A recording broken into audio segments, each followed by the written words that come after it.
ఇప్పుడు ఎనర్జీ రంగంలో ముందు ఎలా ఉండేది పరిస్థితి, ఇప్పుడు ఎలాంటి మార్పులు వస్తున్నాయి, ఇక భవిష్యత్తులో ఎలా ఉండబోతుంది సార్ ఎనర్జీ సెక్టర్? గత 10 సంవత్సరాలుగా ఎనర్జీ సెక్టర్లో, ఈ కోల్ సెక్టర్లో కంప్లీట్ ట్రాన్స్ఫర్మేషన్ అయ్యిందండి. ప్రస్తుతం మనం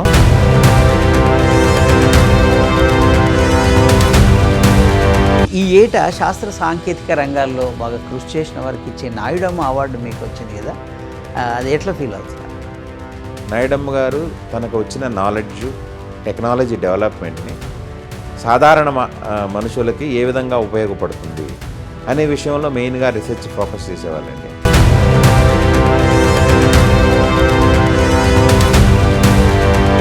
గతంలో కొన్ని గంటలు దొరికితే చాలు విద్యుత్ అనుకునే పరిస్థితి ఉండేది, ఇప్పుడు 24 గంటలు ఉండాలనే పరిస్థితికి వచ్చాం. పరస్పరం ఈ డిమాండ్ను, ఈ ప్రొడక్షన్ చూసుకున్నట్లయితే ఎట్లా అనిపిస్తుంది? And honourable minister for coal and mines Kishan Reddy గారు కోల్ సెక్టర్లో చేస్తున్న ఇన్నోవేటివ్ యాక్షన్స్ వలన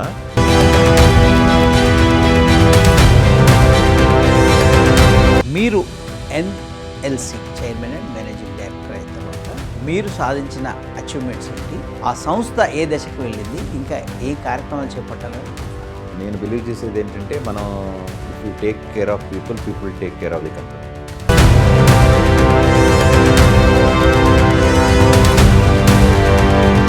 అంటే థర్మల్ పవర్ స్టేషన్లు కాలుష్యాన్ని వెదజల్లుతాయి అనే ఆరోపణలు ఉన్నాయి. దాని నుంచి సమాజాన్ని కాపాడాలన్నా, ప్రకృతిని కాపాడాలన్నా ఏంటి ప్రత్యామ్నాయం? థర్మల్ పవర్ స్టేషన్స్లో కోల్ కానీ లిగ్నైట్ కానీ బర్న్ అవుతుందండి. సో దాని వచ్చే ఎమిషన్స్లో మీరు అన్నట్టు కొన్ని పొల్యూషన్స్ ఉంటాయి. But at the same time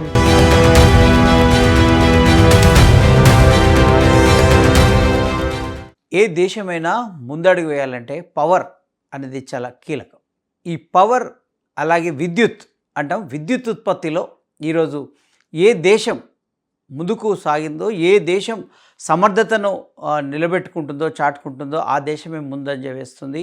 అన్నిట్లో, అన్ని రంగాల్లో సమర్థవంతంగా ప్రగతి సాధిస్తుందని చెప్పుకోవచ్చు. అందులోనే దేశ విద్యుత్ ఉత్పత్తిలో కీలకమైనటువంటి మరొక పరిశ్రమ కీలకంగా చెప్పుకోవచ్చు, ఎన్ఎల్సి ఇండియా లిమిటెడ్. ఇది చెన్నై కేంద్రంగా పనిచేస్తున్న ఈ ఎన్ఎల్సి ఇండియా లిమిటెడ్ చైర్మన్ అలాగే సిఎండి, చైర్మన్ మేనేజింగ్ డైరెక్టర్గా మన తెలుగువారు ఉండడం గర్వకారణం. ఆయన మనతో ఆ ఎన్ఎల్సి కంపెనీ ఎట్లా ప్రస్థానం మొదలుపెట్టింది, దేశానికి ఎలాంటి సేవలు అందిస్తుంది, అలాగే దేశ విద్యుత్ ఉత్పత్తిలో ఎలా భాగస్వామ్యం అవుతుంది, దేశ ప్రగతిలో తన పాత్ర ఏంటి అనే విశేషాలను, వివరాలను మనతో పంచుకోవడానికి మనతో ఉన్నారు NLC India limited chairman and managing director Prasanna Kumar Motupalli గారు. నమస్తే సార్.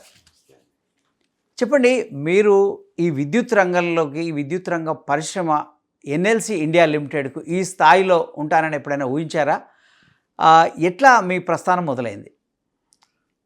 నేను ఆంధ్ర యూనివర్సిటీ నుంచి మెకానికల్ ఇంజనీరింగ్లో డిగ్రీ సంపాదించానండి, గోల్డ్ మెడల్తో.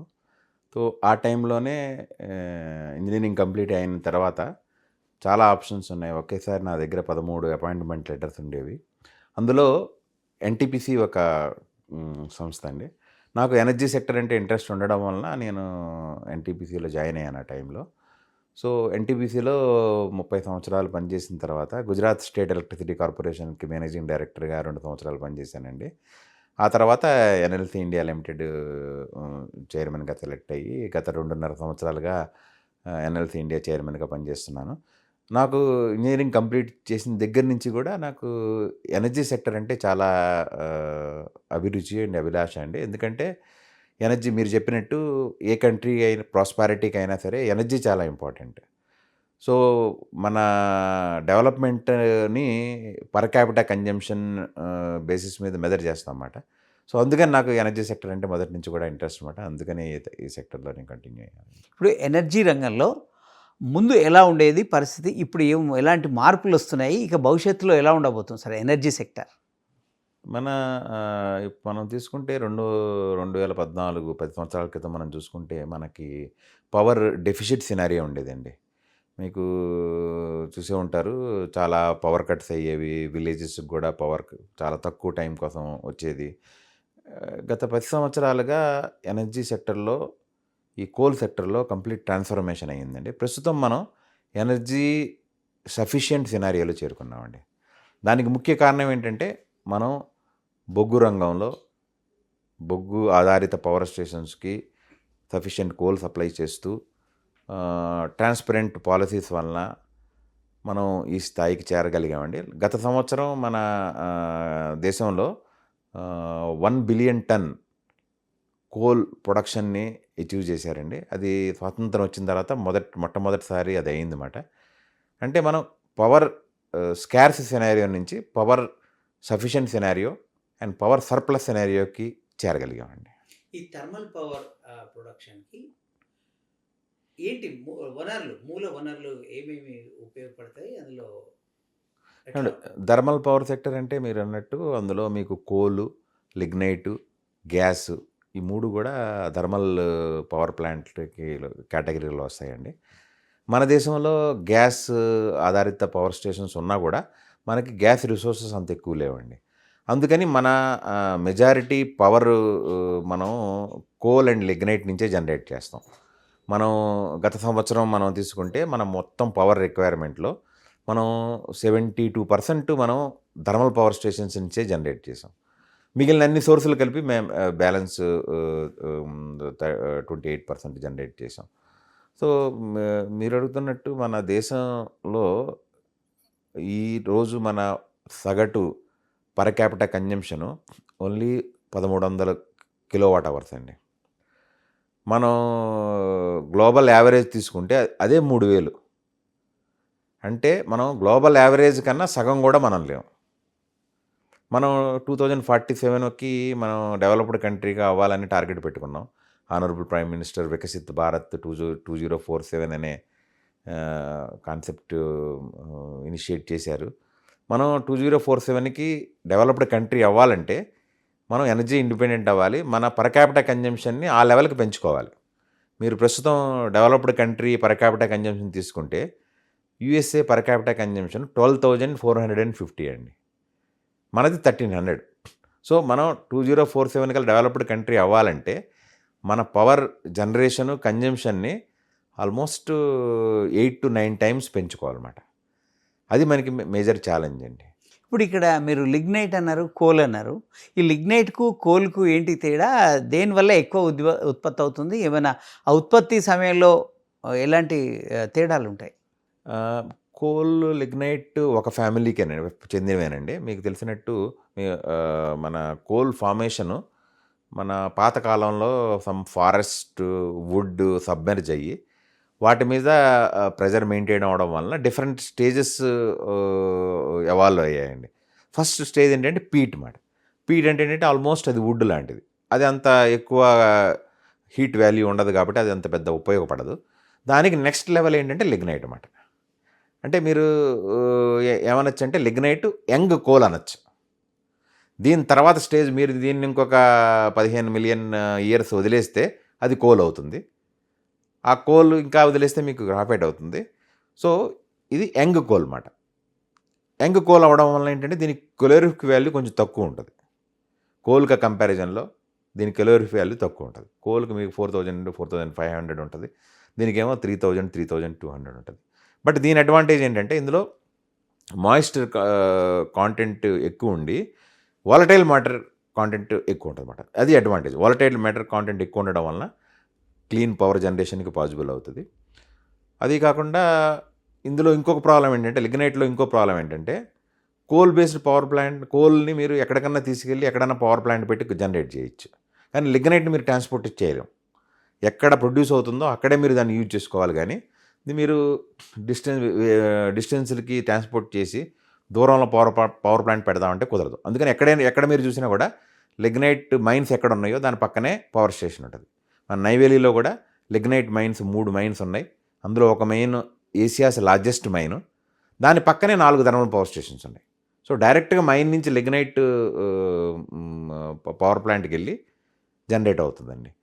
అందువల్ల ఇది ట్రాన్స్పోర్టేషన్ కాస్ట్ కాంపోనెంట్ లేకపోవడం వలన చీప్గా పవర్ జనరేట్ అవుతుందండి. ఇటు మనకి లిగ్నైట్ గనులు ఎక్కడెక్కడ ఉన్నాయి సార్? లిగ్నైట్ మన దేశంలో ముఖ్యంగా ఈ లిగ్నైట్ రిజర్వ్స్ 3 స్టేట్లో ఉన్నాయండి. 50% రిజర్వ్స్ ఆల్మోస్ట్ మనకి తమిళనాడు స్టేట్లో ఉన్నాయండి. అందులో ముఖ్యంగా నైవేలి ఏరియాలో ఉన్నాయి.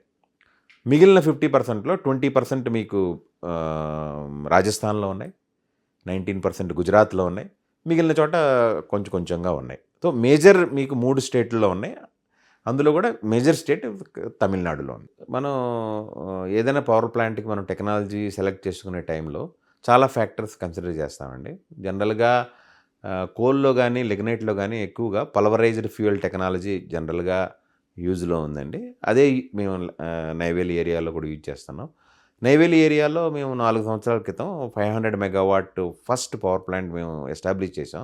అది కంట్రీలోనే ఫస్ట్ 500 మెగావాట్ లిగ్నైట్ బేస్డ్ మాట.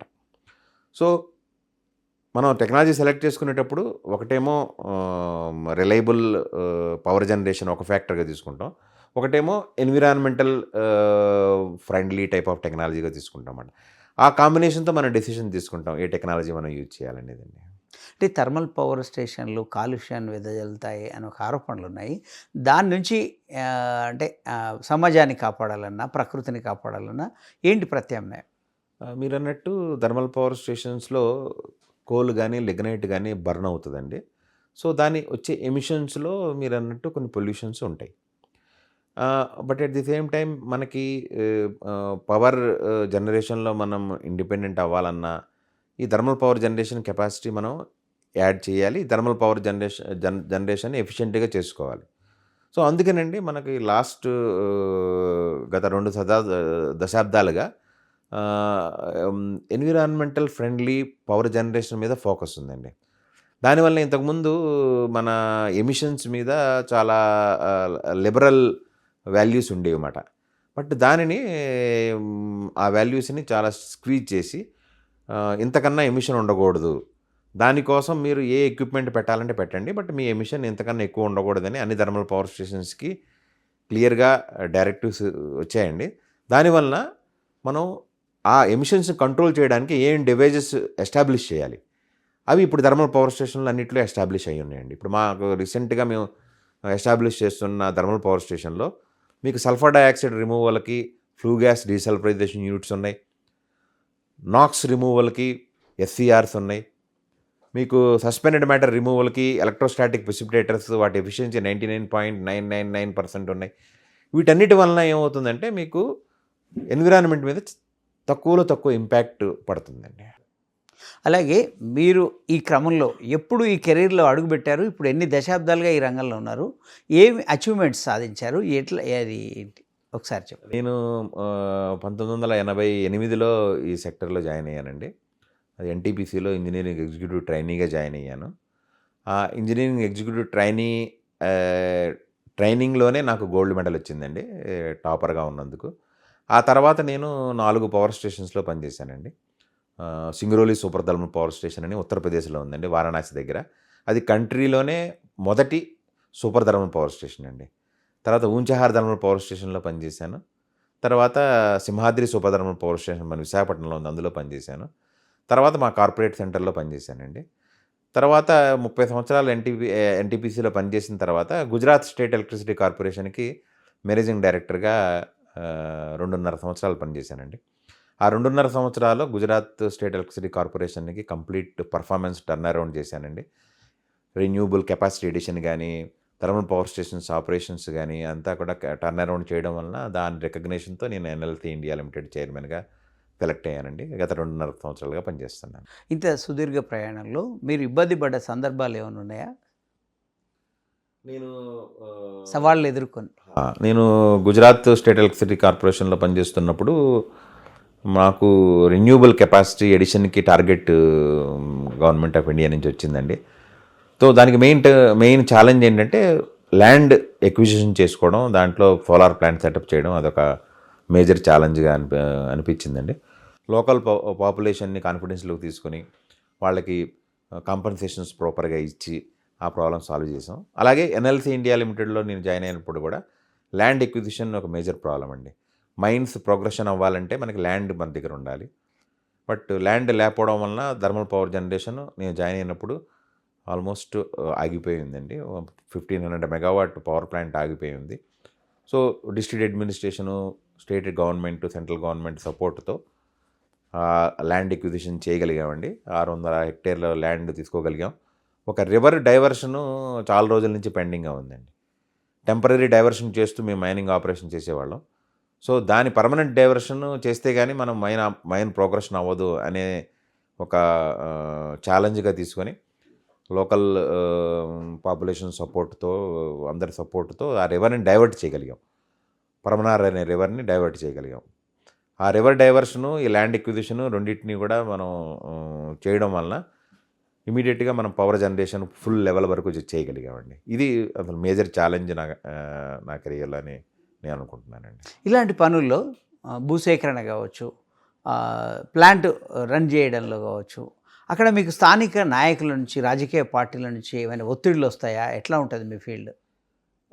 మీరు అన్నట్టు అలాంటి భూసేకరణ టైంలో ఒత్తిళ్ళు వస్తాయండి. బట్ మనం వాళ్ళతో ప్రాపర్ కమ్యూనికేషన్ మెయింటైన్ చేస్తూ, వాళ్ళ మాట కూడా వింటూ, వాళ్ళకి ప్రాపర్ కాంపెన్సేషన్ ఇస్తూ, మనం ఈ ల్యాండ్ ఎక్విజిషన్ వల్ల ఆ ప్రాంతానికి జరిగే అడ్వాంటేజ్లు వాళ్ళని ప్రాపర్గా మనం కన్విన్స్ చేయగలిగితే ఆ ప్రాబ్లం మనం సాల్వ్ చేసుకోవచ్చండి. అలాగే చేసామండి. ఈ ఏటా శాస్త్ర సాంకేతిక రంగాల్లో బాగా కృషి చేసిన వారికి ఇచ్చే నాయుడమ్మ అవార్డు మీకు వచ్చింది కదా, అది ఎట్లా ఫీల్ అవుతున్నారు? అండ్ నాయుడమ్మ గారు మన తెలుగు రాష్ట్రాల్లోనే కాదు, దేశంలో, ప్రపంచంలోనే ఒక ప్రసిద్ధమైన శాస్త్రవేత్త అండి. నాయుడమ్మ అవార్డు కూడా ప్రపంచ ప్రఖ్యాతమైన అవార్డు. మేము బాపట్ల ఇంజనీరింగ్ కాలేజీలో చదువుకోవడం వలన నాయుడమ్మ గారు తెనాలికి బిలాంగ్ అవ్వడం వలన ఆయన ఆ టైంలోనే మాకు ఒక ఆదర్శ ఇదిగా చూసేవాళ్ళం. అలాంటి ప్రపంచ ప్రఖ్యాత శాస్త్రవేత్త పేరు మీద ఉన్న award science and technology level కంట్రిబ్యూషన్కి నాకు ఇచ్చినందుకు నేను చాలా గర్వంగా, పూర్వజన్మ సుకృతంగా నేను భావిస్తున్నానండి. ముఖ్యంగా నాయుడమ్మ గారికి మిగిలిన శాస్త్రవేత్తలకి డిఫరెన్స్ ఏంటంటే, నాయుడమ్మ గారు తనకు వచ్చిన నాలెడ్జ్, టెక్నాలజీ డెవలప్మెంట్ని సాధారణ మనుషులకి ఏ విధంగా ఉపయోగపడుతుంది అనే విషయంలో మెయిన్గా రీసెర్చ్ ఫోకస్ చేసేవాళ్ళండి. అందువల్లనే ఆయన చర్మకారుల యొక్క స్థితిని ఇంప్రూవ్ చేయడం కోసం ఎన్నో పరిశోధనలు చేసి చాలా ఇంప్రూవ్మెంట్స్ తీసుకొచ్చారు. ఆయన సిఎస్ఐఆర్కి డైరెక్టర్గా కూడా చేశారు. ఎన్నో ఇన్స్టిట్యూషన్స్కి ఆయన డైరెక్టర్గా చేసి దేశ ప్రగతికి దోహదపడ్డారు. సో ఆయన అడుగుజాడల్లో మేము ఎప్పుడైతే మేము ఈ సోలార్ పవర్ ప్లాంట్స్ ఇవన్నీ ఎస్టాబ్లిష్ చేస్తున్నామో, వాటి వలన లోకల్ పాపులేషన్కి ఏ విధంగా అడ్వాంటేజ్ ఉంటుంది, వాళ్ళకి తక్కువ రేట్లో పవర్ ఏ విధంగా సప్లై అవుతుంది, ఈ విషయంలో మేము ఎక్కువ చూస్తూ ఉంటామండి. సో ఈ విధంగా నేను అనుకుంటున్నాను ఆ నాయుడమ్మ గారు చేసిన కృషి మా అందరికీ మార్గదర్శకం అండి. అయితే ఇవన్నీ మీరు చేస్తున్న ఇప్పుడు జరుగుతున్న ఈ థర్మల్ పవర్ కావచ్చు, కోలు, లిగ్నైట్ ఆధారంగా ఇవన్నీ సాంప్రదాయ వనరులు కదా, ఇంధన వనరులు. సాంప్రదాయేతర ఇంధన వనరులు కూడా ఇప్పుడు చర్చనీయాంశంగా మారాయి. రిన్యూవబుల్ ఎనర్జీ అనేది ఆ రంగంలో ఇప్పుడు ప్రస్తుత పరిస్థితి ఎట్లా ఉంది, భవిష్యత్తు ఎట్లా ఉండబోతుంది? మీరు అన్నట్టు మనం ఒకటేమో ఎనర్జీ ఇండిపెండెంట్ అవ్వాలి. దానికోసం మనం ఎనర్జీ కెపాసిటీ యాడ్ చేయాలి. తర్వాత 2070 వరకు మనం నెట్ జీరో అవ్వాలి. దానికోసం మనం ఏంటంటే కన్వెన్షనల్ కెపాసిటీని రెడ్యూస్ చేసుకుంటూ రెన్యూబుల్ కెపాసిటీని యాడ్ చేసుకుంటూ వెళ్ళాలి. సో ఈ విషయంలో ఎన్ఎల్సీ ఇండియా ముందు నుంచి కూడా చాలా లీడ్ రోల్ తీసుకుందండి. కంట్రీలోనే 1 gigawatt capacity, solar capacity add చేసిన కంపెనీ ఎన్ఎల్సీ ఇండియా లిమిటెడ్ అండి. సో మేమేం చేస్తున్నామంటే రెన్యూబుల్ కెపాసిటీని యాడ్ చేస్తూ అట్ ది సేమ్ టైం మేము కన్వెన్షనల్ కెపాసిటీ కూడా యాడ్ చేస్తున్నామండి. ఎందుకంటే మన కంట్రీకి ముందుకు వెళ్ళాలంటే, డెవలప్మెంట్ అవ్వాలంటే మనం కన్వెన్షనల్ పవర్ స్టేషన్స్కు ఉండాలి, thermal power stations, renewable power stations ఉండాలి. ఎందుకంటే మన రిక్వైర్మెంట్ ఎక్కువ ఉంది. మనం ప్రస్తుతం ఉన్న 1300 లెవెల్ నుంచి మనం ఆల్మోస్ట్ 13,000 లెవెల్ వరకు మన రిక్వైర్మెంట్ని తీసుకెళ్ళాలి 2047 వరకు. అందుకని రెండింటిని మనం బ్యాలెన్స్ చేస్తూ ముందుకు తీసుకెళ్తే తప్ప మన రిక్వైర్మెంట్ కంప్లీట్ అవ్వదు. అది కాకుండా మనకు ఉన్న హ్యూజ్ కోల్ రిజర్వ్స్ని మనం యూజ్ చేయకుండా అలా ఉంచేస్తే దానివల్ల మనకి న్యాచురల్ రిసోర్సెస్ వేస్టేజ్ అవుతుంది. అందుకని మనం ఎంత ఎఫెక్టివ్గా మనం కోల్ని లిగ్నైట్ని యూజ్ చేయాలి అని ఆలోచించాలి. దాంతోపాటు రెన్యూబుల్స్ కూడా బ్యాలెన్స్ చేస్తూ రెండింటిని ముందుకు తీసుకెళ్ళాలండి. మనము ఇంత ఆధునిక యుగంలో ఉన్నప్పటికీ ఇప్పటికీ కొన్ని గ్రామాలు విద్యుత్ సదుపాయానికి నోచుకొని పరిస్థితులు ఉన్నాయని మనం వింటూ ఉంటాం. కాబట్టి ఈ పరిస్థితికి ఇప్పుడు మన అచీవ్మెంట్స్ టార్గెట్స్కి ఎట్లా చూడొచ్చు లింక్? మీరు అన్నది కరెక్ట్ అండి. అంటే ఆల్మోస్ట్ 10-15 ఇయర్స్ బ్యాక్ ఆ సినారియో ఉంది. కానీ ఇప్పుడు ఈరోజు మనం చూసుకుంటే మోస్ట్లీ ఆల్మోస్ట్ 100% విలేజెస్ అన్నీ కూడా కవర్ అయ్యాయండి. ఇంతకుముందు ఎలక్ట్రిఫికేషన్ అంటే ఏంటంటే ఓన్లీ ఒక బల్బు ఒక ఇంటికి చేరితే ఎలక్ట్రిఫికేషన్ అనేవాళ్ళు. బట్ ఇప్పుడు దాన్ని ఎలక్ట్రిఫికేషన్ అనట్లేదు. అన్ని ఫెసిలిటీతో పాటు ఉంటేనే దాన్ని ఎలక్ట్రిఫికేషన్ అంటున్నారు. నాకు తెలిసి గత 10 సంవత్సరాలుగా ఈ ఎలక్ట్రిఫికేషన్ విలేజ్ ఎలక్ట్రిఫికేషన్ అంతా కూడా చాలా అగ్రెసివ్ వేలో కంప్లీట్ చేయగలిగామండి. అందుకని ఇప్పుడు ప్రస్తుతానికి చాలా తక్కువ గ్రామాల్లో పవర్ లేని పరిస్థితి ఉంది. ఆల్మోస్ట్ 99.9% ఆల్ విలేజెస్లో కూడా మీకు ప్రస్తుతం power availability and sustained power supply కూడా ఉంది. అది కాకుండా ఇంకొక ఇంపార్టెంట్ ఏంటంటే 10 సంవత్సరాల క్రితం మన విలేజెస్కి యావరేజ్గా తీసుకుంటే మీకు 8-9 గంటల కన్నా ఎక్కువ పవర్ సప్లై ఉండేది కాదు. అది ఇప్పుడు డ్రాస్టిక్గా పెరిగింది. ఆల్మోస్ట్ 24 అవర్స్ పవర్ సప్లై ఉంటుందండి. ఇవన్నీ కూడా పాజిటివ్ డైరెక్షన్లో డెవలప్మెంట్ డైరెక్షన్లో కూడా మూవ్ అవుతున్నాయండి. గతంలో కొన్ని గంటలు దొరికితే చాలు విద్యుత్ అనుకునే పరిస్థితి ఉండేది. ఇప్పుడు 24 గంటలు ఉండాలనే పరిస్థితికి వచ్చాం. అవునండి. అంటే ఇప్పుడు పెరుగుతున్న నాగరికత ప్రభావం కావచ్చు, లేకపోతే అభివృద్ధిలో అవసరమైన విద్యుత్ కావచ్చు, ఈ పరస్పరం ఈ డిమాండ్ను ఈ ప్రొడక్షన్ చూసుకున్నట్లయితే ఎట్లా అనిపిస్తుంది? మన భారతదేశంలో ఉన్నటువంటి విద్యుత్ అవసరాలు ఎట్లా ఉన్నాయి, ఉత్పత్తి ఎట్లా ఉంది, ఇక ముందు ఎట్లా ఉండబోతుంది? నేను చెప్పినట్టు మన అవసరాలు చాలా ఎక్కువ అండి. ప్రతి సంవత్సరం కూడా ఆల్మోస్ట్ అరౌండ్ యావరేజ్ తీసుకుంటే 6% గ్రోత్ ఉంది డిమాండ్ది. అండ్ లాస్ట్ 2 ఇయర్స్ తీసుకుంటే 9% గ్రోత్ ఉందండి. కానీ ప్రస్తుతం హానరబుల్ ప్రైమ్ మినిస్టర్ విజన్తో and honourable minister for coal and mines Kishan Reddy గారు కోల్ సెక్టర్లో చేస్తున్న ఇన్నోవేటివ్ యాక్షన్స్ వలన ఇప్పుడు కోల్ సఫిషియెంట్ సినారియోలో ఉన్నామండి ప్రస్తుతం మనం. దానివల్ల ఏంటంటే పవర్ స్టేషన్స్ అన్నింటిలో కూడా కోల్ సఫిషియెంట్ ఉండి వాళ్ళు రిక్వైర్మెంట్ ప్రకారం పవర్ జనరేట్ చేయగలుగుతున్నారు. ఇంతకుముందు పవర్ స్టేషన్స్ కోల్ లేక జనరేషన్ లాస్ ఫేస్ చేసేవి. ఇప్పుడు ఆ కండిషన్ లేదండి. సో ముందు నేను చెప్పినట్టు మన గ్రోత్ ఎలక్ట్రిసిటీ డిమాండ్ ఆల్మోస్ట్ 9% రేట్లో పెరిగే ప్రెడిక్షన్స్ అండి. బట్ మనకున్న రిసోర్సెస్ మనం చేస్తున్న మేనేజ్మెంట్ ప్రకారం మనం ఆ డిమాండ్ని మీట్ చేయగలం మన రిక్వైర్మెంట్ ప్రకారం. మీరు ఎన్ఎల్సి చైర్మన్ అయిన తర్వాత, చైర్మన్ అండ్ మేనేజింగ్ డైరెక్టర్ అయిన తర్వాత మీరు సాధించిన అచీవ్మెంట్స్ ఏంటి? ఆ సంస్థ ఏ దశకు వెళ్ళింది? ఇంకా ఏ కార్యక్రమాలు చేపట్టాలని అనుకుంటున్నారు? నేను 2023 జాన్యువరిలో ఎన్ఎల్సి ఇండియా చైర్మన్గా జాయిన్ అయ్యానండి. జాయిన్ అయిన దగ్గర నుంచి కూడా కమిటెడ్గా సిన్సియర్గా పనిచేస్తూ టీమ్ వర్కింగ్ స్ట్రెంగ్త్తో ముందుకెళ్ళామండి. నేను బిలీవ్ చేసేది ఏంటంటే మనం if you take care of people take care of the company. అదే పాలసీలో మేము ఎన్ఎల్సి ఇండియా మొత్తం ఒక టీమ్గా ముందుకు వెళ్ళామండి. నేను చెప్పినట్టు మేము అప్పుడు land acquisition problems challenge face చేసేవాళ్ళం. ఒక టీమ్గా అందరూ కలెక్టివ్గా ఉంటూ ఆ మేజర్ అచీవ్మెంట్స్ ల్యాండ్ ఎక్విజిషన్ కానీ పరమనార్ రివర్ డైవర్షన్ కానీ మేము చేయగలిగామండి. తర్వాత థర్మల్ పవర్ సెక్టర్లో కూడా మేము ఒక coal based power plant establish చేయడానికి చాలా రోజుల నుంచి ఆ టైంలో ఆలోచిస్తున్నారు. బట్ కొన్ని కారణాల వల్ల అది అవ్వలేకపోయిందండి. బట్ మేమందరూ యాజ్ ఎ టీమ్ అంతా కలెక్టివ్గా వర్క్ చేసి Talabira thermal power station 3x800 megawatt honourable prime minister ద్వారా ఫౌండేషన్ స్టోన్ లే చేయగలిగామండి. తర్వాత కన్వెన్షనల్ పవర్ నుంచి మేము రెన్యూబుల్ పవర్స్ దిశగా కెపాసిటీ ఎడిషన్ని టార్గెట్ చేశామండి. సో ఈ 1.4 గిగావాట్ని 10 గిగావాట్ రెన్యూబుల్స్ తీసుకెళ్ళడం కోసం అన్ని యాక్షన్స్ స్టార్ట్ చేసాం. So already 2 gigawatt work in progress అండి. అండ్ బ్యాలెన్స్ 8 గిగావాట్ కూడా మాది ఆల్రెడీ ప్లానింగ్లో ఉంది. ఆల్ యాక్షన్స్ ఆల్రెడీ తీసుకొని ఉన్నాం. అలాగే mining capacity 50 million metric ton నుంచి ఆల్రెడీ 100 మిలియన్ మెట్రిక్ టన్ వరకు మేము తీసుకెళ్ళగలిగాం. నెక్స్ట్ 4-5 ఇయర్స్లో మా ప్రొడక్షన్ ఆల్మోస్ట్ డబల్ అవుతుంది. ఇవన్నీ కాకుండా మేము మైన్స్ ఆపరేషన్స్లో గవర్నమెంట్ ఆఫ్ ఇండియా ఇచ్చే 5 స్టార్ రేటింగ్లో మా కంపెనీకి 18 5 స్టార్ రేటింగ్ అవార్డులు వచ్చాయండి లాస్ట్ 2-3 ఇయర్స్లో. అది ఏ కంపెనీకి కూడా రాలేదు.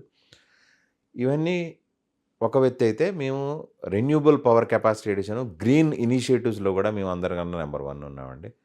మేము గ్రీన్ హైడ్రోజన్ ప్లాంట్ ఎస్టాబ్లిష్ చేయడం కానీ, బ్యాటరీ స్టోరేజ్ సిస్టమ్ ఎస్టాబ్లిష్ చేయడం కానీ, వీటన్నిటిలో కూడా మేము లీడ్ తీసుకున్నాం నా టెన్యూర్లో.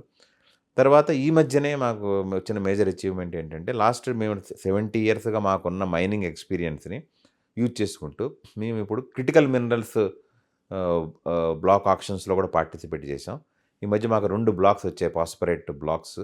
అవి చాలా ప్రాస్పరస్ బ్లాక్స్. వాటిని కూడా మేము డెవలప్ చేసి ఫ్యూచర్లో మన దేశ ప్రగతికి తోడ్పడాలని అనుకుంటున్నామండి.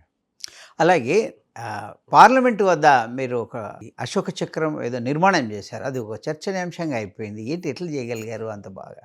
అండి మన ప్రధానమంత్రి గారు ఎప్పుడు చెబుతూ ఉండే మాట ఏంటంటే, మనకున్న న్యాచురల్ రిసోర్సెస్ తక్కువగా ఉన్నాయి కాబట్టి వాటిని మనం రీయూజ్ చేసుకోవాలి, ప్రాపర్గా వాటిని యూజ్ చేసుకోవాలని. సో అదే థీమ్తో మేము ఏంటంటే, అంతా స్క్రాప్ మెటీరియల్తో, పనికిరాని స్క్రాప్ మెటీరియల్తో, ఆటోమొబైల్ స్క్రాప్తో పాటు దేశభక్తి కాన్సెప్ట్తో మేము ఒక చక్ర తయారు చేసామండి. దానిని పార్లమెంట్ దగ్గర పెట్టే అవకాశం మా కంపెనీకి ఇవ్వడం మేము చాలా అదృష్టంగా భావిస్తున్నామండి.